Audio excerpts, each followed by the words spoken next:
Potential impact of Project 2025 on independent and professional music people. Let's break this down.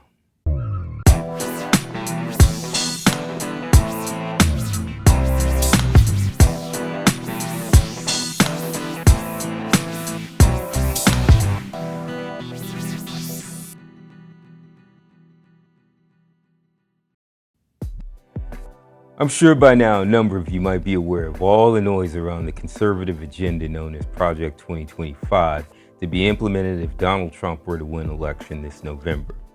It's occurred to me to crack it open myself to see how it might impact us in music.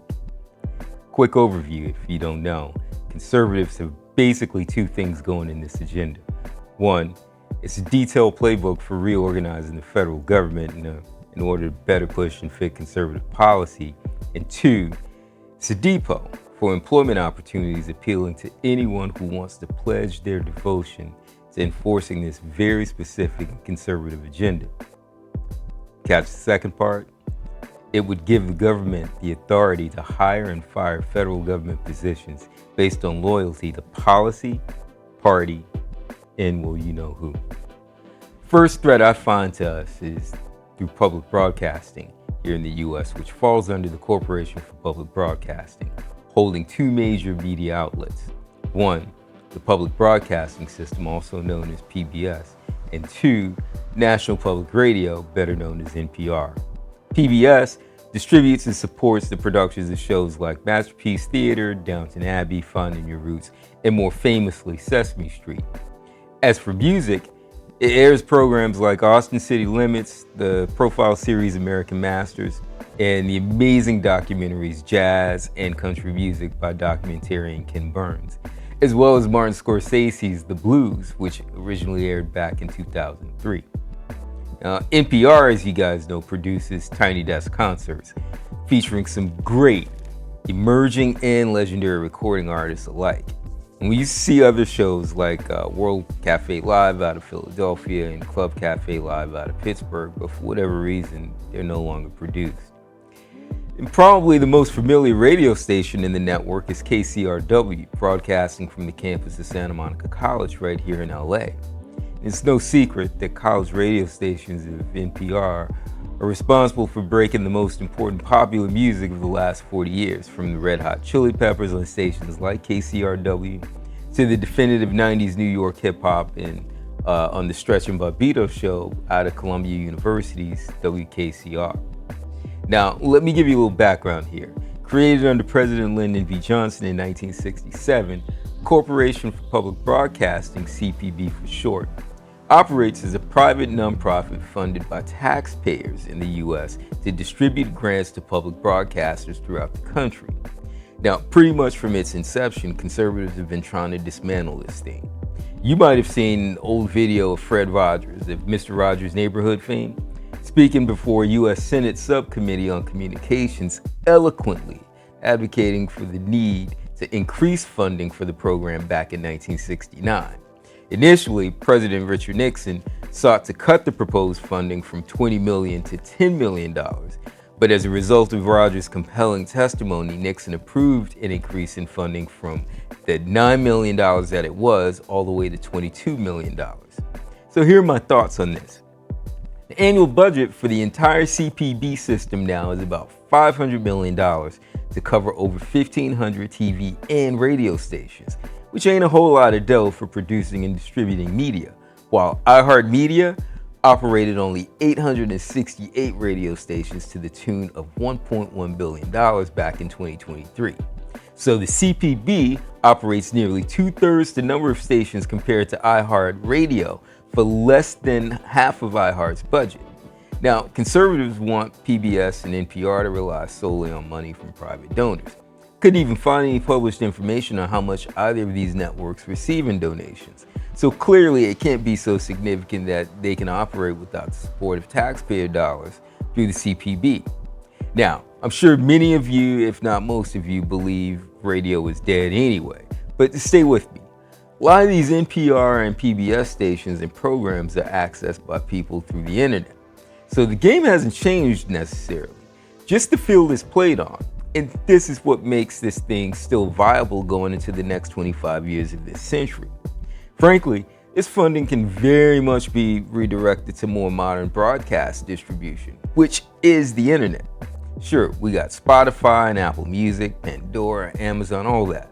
But the streaming platforms are entirely too big, too saturated, and too concentrated to serve as the way for music to effectively be introduced in the market. Major record companies invest a lot of money into artists and songs having top visibility on the streaming platforms. So local NPR and PBS programmers could presumably continue to support and promote emerging music and media through the internet the same way they've used conventional airwaves. Now think about how effective Tiny Desk Concerts is in introducing the public to these amazingly creative and innovative artists of every stripe. If anything, we need more of that. More concentrated vehicles to present high-quality art that moves the needle of society. And the reason these types of programs and these types of stations are so vital is it serves a part of the culture that considers itself a collective tastemaker, which counters the extremely calculated and often pandering music and media pushed in the mainstream. All right, now I'm going to move on. Education. Project 2025 would put a nail in the coffin on all efforts to completely withdraw funding from education on a federal level. Now, leaving it completely to private contributors of nonprofits to support sectors of society that lack in education funding, especially in the arts. And the biggest argument for this has been that there's seemingly plenty of private sector offerings for education and exposure to the arts. But for example, here in LA, there are a number of youth musical theater academies where kids can study and perform the art form. Few of them are actually pretty good, a number of them not so much. And the best companies I've seen have casts of which a majority of the young performers are enrolled in public schools with stellar arts departments and support. The academies with kids mostly in private and public schools lacking in arts education, well, let's just say they aren't necessarily producing ensembles demonstrating the best of what young performers have to offer. Look, it's a fact that music and arts education leads to better academic performance in students. For example, a 2022 report observed in 50,000 British Columbia students that music education positively predicted academic achievement in math, English, and biology. And a similar study by the Journal of Educational Psychology proved that music study positively impacted 110,000 students in math, science, and English. Fortunately, states like California are very much in support of arts education. For example, here in 2022, Cali passed Prop 28, which requires at least 1% of its education budget distribution to support music, arts, and education. That's just over $1 billion out of a $110 billion education budget. So what do we do about the states which don't offer this kind of support at the state level? Now, here's my point. Let's take a look back at the rock era. Some of the most important artists came from backgrounds where they played music in their schools and at home. Now, making good music doesn't require education. Some of the most phenomenal music ever made has been by people just putting their hands on an instrument and letting inspiration guide them. But there's something to be said for musicians who know a bit about what it is they're doing, even on a basic level, and understand it enough to stretch the bounds for making music. That's where innovation comes from, and that's the innovation that inspires greatness in everybody. Look, at every turn, we got to insist that federal funding stays in place for all education, and we got to insist that the arts and music education be made a priority again. Now, let's get into one more place that I think will be impacted by this thing. Federal Communications Commission, which regulates communication standards throughout the country and provides guidelines for where various types of media and communications may be directed.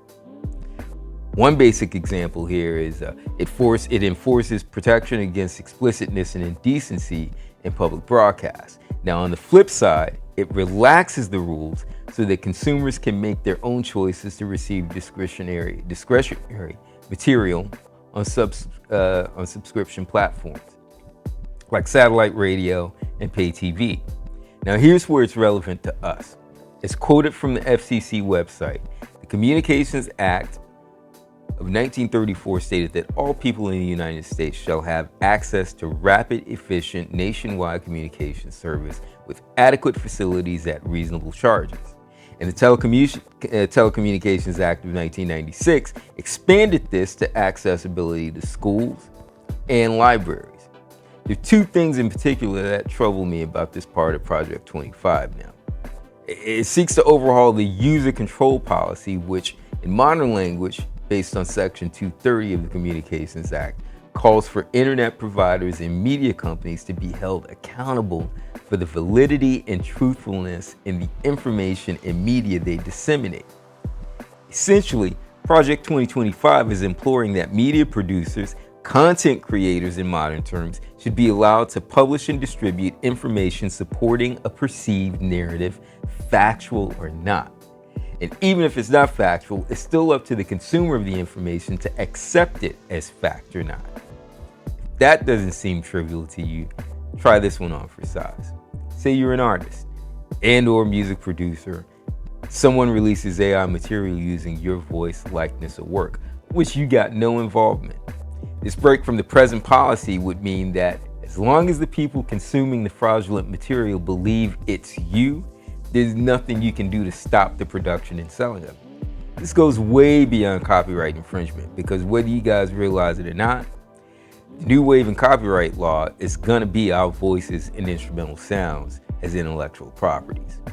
The removal of the $9 billion Universal Service Fund from the FCC, which was established because prior to the 2020 pandemic, tech companies and service providers have been maintaining a fiscal practice of gouging Americans with the high cost of internet and communication service. Eliminating this program will cut poor Americans' access to the internet and disrupt individuals' opportunities for information, education, enterprise opportunities, and entertainment. In a big way, this diminishes numerous possibilities for innovation and advancements in an ever-changing society. So look at it like this. This policy could reduce streaming numbers for many artists, as non-premium music streaming is a major source of entertainment for many Americans who just enjoy music and media. And let's face it, the US is the only nation in the world without a policy advocate for the arts. The president doesn't have a Secretary of Cultural Affairs in his cabinet. However, nations like Australia, Brazil, China, France, Canada, Greece, Nigeria, South Africa, Great Britain, United Arab Emirates, all have a Ministry of Culture. Hell, even North Korea has a Minister of Culture. It's always occurred to me that the people who are usually afraid of culture are the ones who lack it and envious of those who do. And what this thing is really about is fear. It's the fear of no longer being a relevant majority in the culture. Implementation of Project 2025 seeks to erase the cool parts of our society while sanitizing the nasty parts of our history, which in many respects still haven't been reckoned with. Now, don't get me wrong. I have a problem with what's happening on the extreme other end of the spectrum as it relates to popular music too. Not the art of modern music. I love all the sounds that are happening right now in music. But the hyper-representation or misrepresentation of specific ethnicities under the corporate umbrellas of a major record company is what I have issue with. And I'm not even trying to diss record companies. Like, I love modern sounds in music. I'm also a proponent of the idea of the major record company as a viable means to creating and maintaining a competitive marketplace for commercial music at a high level. And we'll get into that discussion another time soon. But hey, I'd love to hear you guys' thoughts on this matter. If you got any, feel free. Leave those comments down in the section below. And I'd love to engage with you after you do so. If you like what you've seen, like what you've heard, remember, hit the like button and subscribe so you can be aware of what's coming up next. Thanks again. Until next time. Peace.